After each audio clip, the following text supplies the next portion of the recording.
Chapter 12. Wiglaf was jolted awake the next morning by Tobled yelling from outside the tent. Alas, doom is upon us! Wiglaf sprang up and ran out of the tent. Dudwin was right behind him. He looked up in the sky to see if there was another message, but saw only thick dark clouds. What is going on? He asked Janice, who had just come out of the lassie's tent. I know not, Janice said. Let's go see. A crowd had gathered near the flagpole. They were looking up the hill. When Wiglaf got there, he saw what everyone was staring at. Big rocks spelled out, "Go away." What's it say, Wiggy? Cried Dudwin. Go away, said Wiglaf. G-O, said Dudwin. That spells go? Wiglaf nodded. The ghosts are trying to get us to G-O, go, said Dudwin.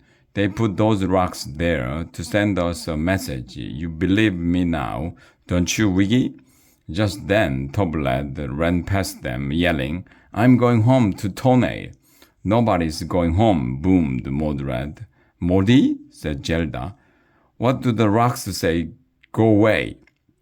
Why, it's part of that old rhyme, said Modi. Rain, rain, go away. It means we will have sunshine today. I'll bet your friends at other camps don't get to wake up and find the fun, mysterious rock messages. No, sir.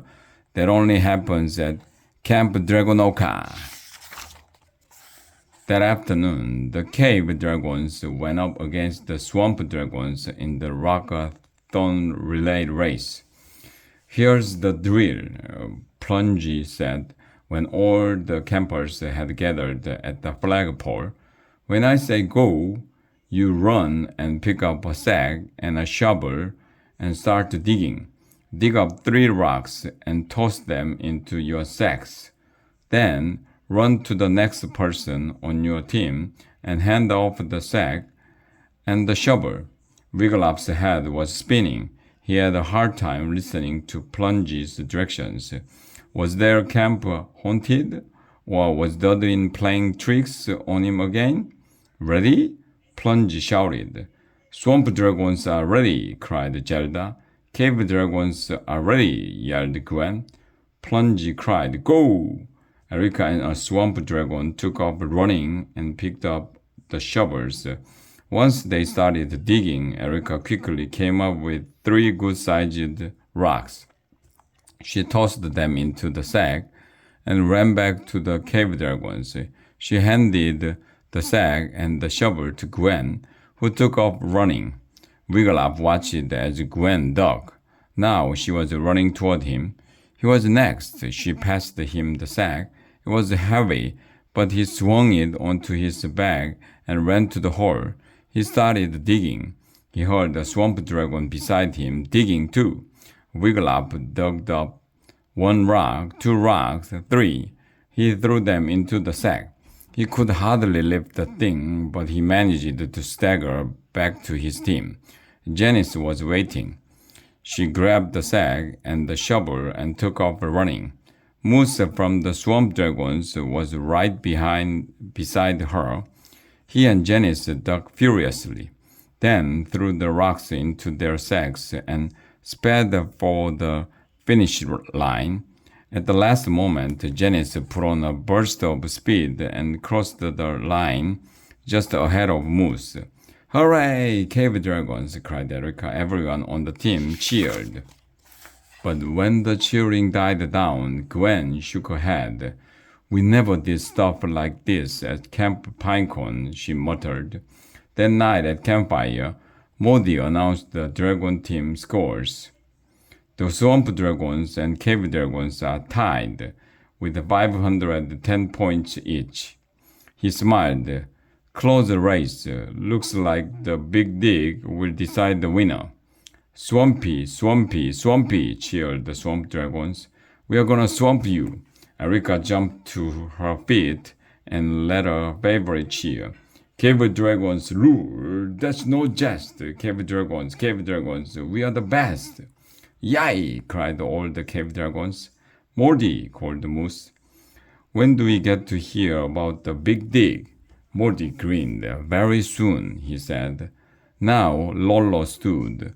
Who would like to tell tonight's ghost story? She said. Someone who hasn't had a turn yet. To Wiggleup's surprise, Dudwin jumped up and walked up to stand beside Lolo. Me, he said. All right, Dudwin, said Lolo. Begin. I see ghosts, dragon ghosts, said Dudwin in a creepier voice. I see them every night now. No, called out some campers. I do, said Dudwin. He took hold of his bang necklace. I saw one on one right here, floating over the campfire. Oh, cried a few campers. The first dragon ghost I saw was sort of blue, Dudwin went on. It had glowing eyes and 5 spikes sticking up on top of its head. Is this a story, Dudwin? Asked Lolo. I don't know, said Dudwin, but it's true. Now, Dudwin, said Lolo, we all know ghost stories aren't really true. This one is, said Dudwin. Dudwin's eyes reflected the orange flames of the campfire. It made Wigglup shiver. After that, I started seeing ghosts all over the camp, Dudwin went on. And last night... Stop! Cried Morty. He jumped out from his camp stool and raced over to Dudwin. He steered the lad back to his place in the circle. I'm not finished, cried Dudwin. Oh, yes, you are, said Morty. We don't want to scare the little ones. He patted Dudwin's head. Fie on Morty, muttered Dudwin as he sat down next to Wigglup. Since our ghost story tonight was so short, Lolo said, let's end with a camp song. It wasn't short, Dudwin called out. I wasn't done. Shh, said Morty, glaring at Dudwin. Then Lolo and Belchy led the campers in singing.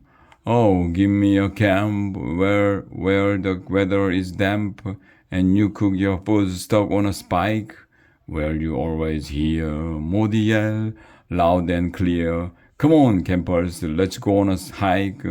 Camp Dragonoka, where the lads and the lassies do play, where you will never see any grass or tree, and the skies are so cloudy all day.